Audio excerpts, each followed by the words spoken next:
ያንተን ጉድለት መሙላት ይችላል። የቤትሽን ጉድለት መሙላት ይችላል። ታምራት መስራት ይችላል።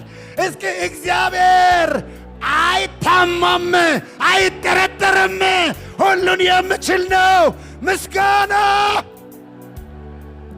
ብዙ ያላቸው ብዙ የተረፈላቸው ሰዎችም እየተጨነቁ እኮ እግዚአብሔር ምንም የሌላቸውን እያስገረመ በድንቅ ታምራት እኮ የድርቅን ዘመን ማሻገር ይችላል። የችግርን ጊዜ ማሳለፍ ይችላል። የመከራን ጊዜ ማሻገር ይችላል። እህቴ አትታወክ፣ ወንድሜ አትታወክ፣ በእግዚአብሔር እመኑ።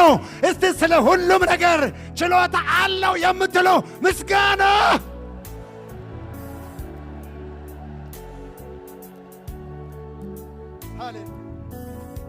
እንግዲህ ሃሌሉያ።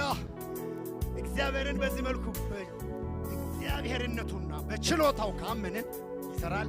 በአሰራሩ ደግሞ እንመን። አሜን። ኧረ ይመስገን፣ ኧረ ይመስገን። ቆላስይስ ምዕራፍ 2 ቁጥር ከ11 እስከ 12 ስታነቡት እዛ መሃል የተሰራው የእግዚአብሔር አሰራር በጥምቀት ጊዜ ማለት ነው። በእግዚአብሔር አሰራር አይን ሳያየው የተሰራ ስራ የሥጋ ሰውነት ሳይገፈፋል። በክርስቶስ የሚከናወን መገረዝ፣ በእጅ ያልተደረገ መገረዝ ይከናወናል። በጥምቀት ከእርሱ ጋር መቀበር፣ በእምነት ከእሱ ጋር መነሳት ይከናወናል። በእግዚአብሔር አሰራር በማመን ከእርሱ ጋር በመነሳት አብሮ ለዘላለም ይኖራል። ይህ ሁሉ የሚሆነው በእምነት ነው። አሜን። በአሰራሩ ሲታመን ይህ ሁሉ ይከናወናል። እዛ ጥልቅ ውሃ ውስጥ አምነን ስንገባ አዳም ኃጢአት ከመርገሙ ተቀብሮ ክርስቶስ ተለብሶ ይወጣል።